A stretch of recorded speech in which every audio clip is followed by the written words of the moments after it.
Hello everyone. Today we get to learn something brand new and it's super cool because it's just for cellos, okay? Don't tell everyone else, they might get jealous that we get to do something that they don't. But that's just how it is when you play the best instrument, right? Okay, so today we're going to be learning about extensions. And you might see in your book and the numbers that I posted to practice this week that it uses extensions. And this is going to help us play our 2-octave D scale, okay? So an extension is a change in our hand shape. And what we're changing is the space between first and second finger. I'm going to set my bow down here so I can focus on my left hand. Okay, so all you're doing is extending your first finger to make a big space between first and second finger. The rest of your hand stays exactly the same. Okay, so do this with me. Pretend like you're holding your can of Coke or Sprite or water, whatever you like to drink, your favorite canned beverage. You're holding it in your hand. So we have our nice space between our fingers. Thumb is behind second finger and it's curved. If you turn it on the side, it makes a C. All right, so here's our hand shape. Now all I want you to do is point your first finger up to the ceiling, like that. That's what we should get. Now this should create a big space between first and second finger without hurting your hand, okay? I don't want you stretching and hurting yourself. We want to do this in a way that's going to be as painless as possible. Okay, so let's try that again. Hold your can of Coke, now point your first finger up. There it is. Okay, let's try it on our instrument. So go ahead and put your hand in first position on your neck. All right, press your fingers down. Now, first finger up to the sky. Now all you're gonna do is lay it back on the side. So I'm pressing down on my string, actually more with the side of my finger, not on the front of the tip. Okay, so it's gonna feel a little bit different. It might feel a little bit weird at first, but after you practice it for a while, it'll be okay. I don't know if you can see the little indentation on the side of my finger there. That's where you're gonna be hitting the string. Okay? So let's do that again. Normal hand shape, point to the sky, lean your finger back. All right? Now what we're doing is we're adding an extra half step between our fingers.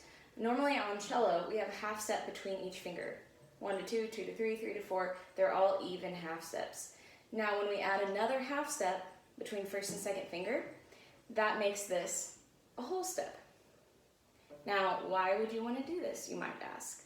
Some keys that we play in, some notes that we need to play, we need that extra space to reach the note. So for example, what we're doing if we have our hand in first position and reach back, we're reaching, instead of playing E natural, we're making the note lower and it turns into E flat. Okay, so your finger's going to be below your first tape, halfway between the tape and the nut here, right in that space. Second finger stays in the same place, third finger stays in the same place, fourth finger stays in the same place. If you want to hear what that sounds like, I'm going to play E natural, then I'm going to play second finger for F natural, and then fourth finger for G. This is all going to be whole steps. So here's E flat, F, second finger, fourth finger, G. Okay, you play that with me. Let's start on G and go backwards this time. Here's G, second finger F, now low extended first finger. Make sure it matches. Okay, let's go up and then back down. Here's E flat, low 1, 2, big space, and 4 for G. G again, second finger F, first finger E flat. Very cool. You could play hot cross buns using this hand shape.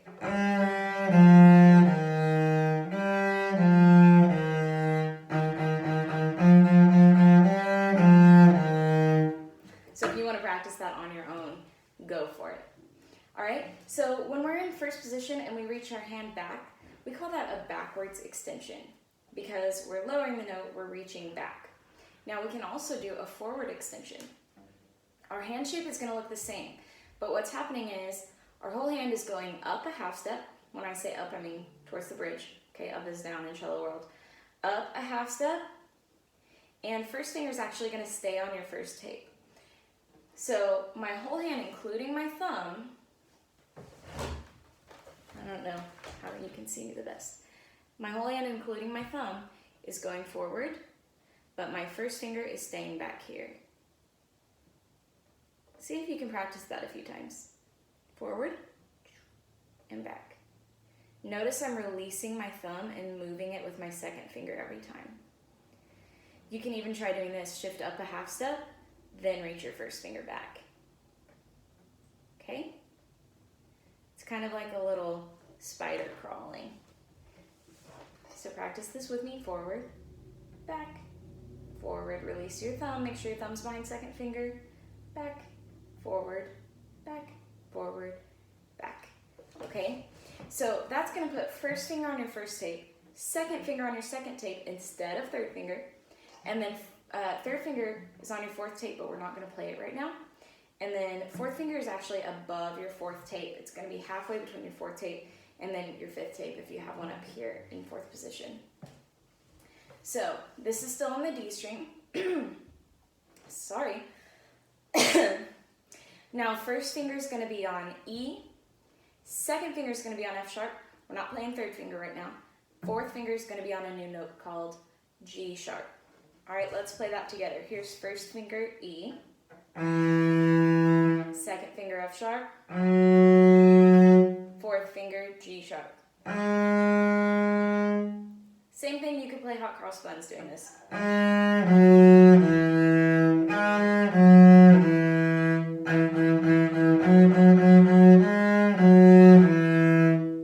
Okay, so that's your forward extension. We're moving our whole hand up one half step except for first finger. We have that big space between 1 and 2.